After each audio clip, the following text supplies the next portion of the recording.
Hello, everyone. My guest today is Umair. He's the founder of Wigzo Technologies. He's also a first-generation entrepreneur now playing in the AI marketing cloud for e-commerce space. Ahmed, you ready to take us to the top? Yes. All right. So what does Wigzo do and what's your revenue model? How do you guys make money? So basically, Wigzo started off with the personalization tool for e-commerce. And initially, we were just collecting data and using it to personalize customer communication for e-commerce companies, like email personalization, push notifications. But what we did quickly realize is that massive problem exists for e-commerce is they're not able to assimilate data into a single platform, and that's the problem because they're personalization tools and there are email marketing tools and everything works in a separate silo. And then there's transactional data that's coming in. So we built into this complete a data warehouse solution. First of all, we plug into the e-commerce, we capture transactional marketing, ads data, and put it into a single platform. And then we've built algorithms on top of this data to utilize this data to, not only personalize communication, but run different types of ads and what are companies paying on average per month or per year to use your technology?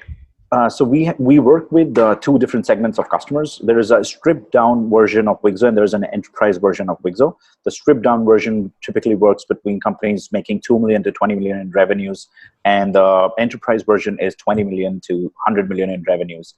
And typically the 2 million to 20 million bracket pays us about $1,500 a month, the 20 to 100 million can go as high as $150,000 to $200,000 annually. What's a fair average though on the enterprise cohort? $100,000 for an enterprise core. Yeah. And what are you upselling against? Is it a feature set, seat-based upselling, GMV-based upselling? What's it upselling against? At the end of the day, it's a GMV-based upselling. And the customers that we work with, there's a lot of consultation that goes in. Once, enterprise customers, we give them a lot of consultancy based on their data. Is that free though, or are you pure play SaaS? It's a pure play SaaS. Okay. You don't take a percentage of GMV through the platform or anything? No, nothing. Okay, very cool. Okay, so put this on a timeline for me. When did you launch the company? 2014. 2014. And what are you at today in terms of customers you're serving? How many? In total, we're serving about 600 plus e-commerce across India and US, Middle East, and Southeast Asia and Brazil. Okay. And so have you done this bootstrapped or did you decide to raise capital? No, we have raised capitals. We've just closed our Series A round. And Cornerstone came in and funded us.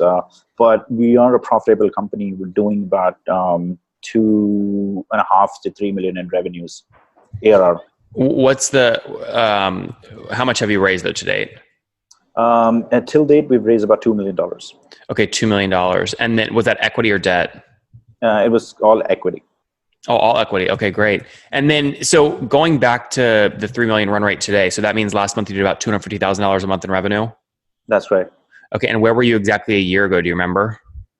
We were less than $100,000. Okay, so more than doubling year over year. Has most of that come from expansion revenue on customers or adding new customers altogether? That's pretty much coming from new customers right now because we see the playing field is really, we're getting a lot of traction from large e-commerce companies, large e-tailers, retail companies like Mohd and Sephora and Jockey.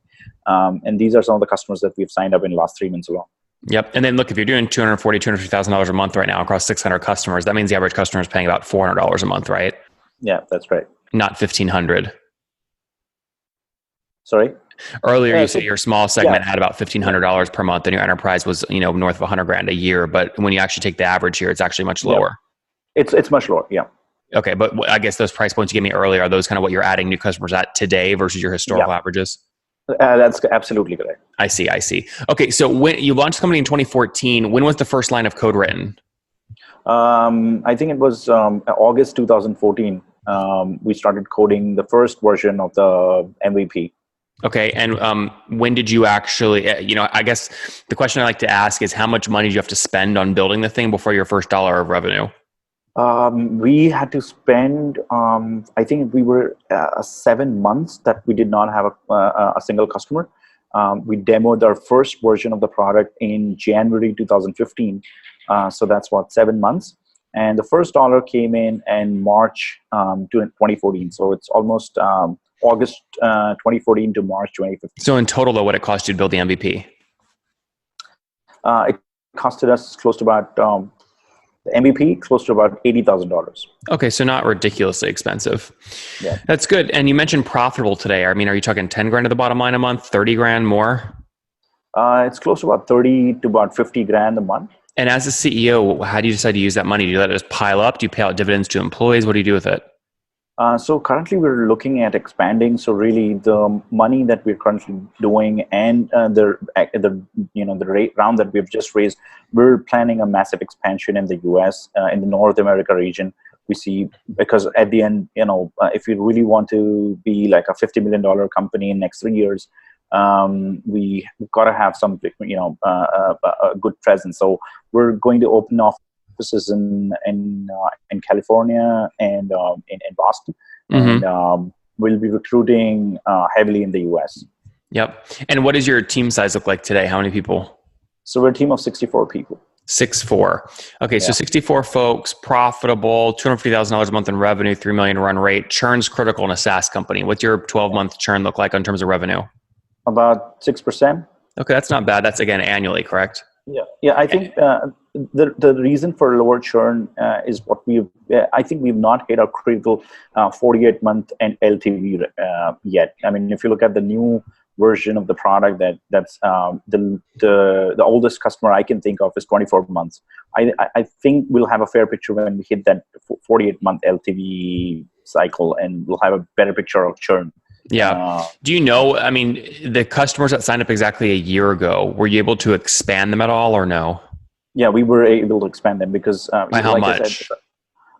It depends case to case. Like our account managers were. Yeah, but you can look at a weighted average though. So if you look at total revenue you added exactly a year ago in that month, you lost 6% of it. You expanded it by more than 6%? Yeah, more than 6%. Okay, so net revenue retention is above 100%. Yep. Okay, interesting. And how aggressive are you being to get the customers? What are you paying to get a customer? Anywhere between $7,000 to about $10,000.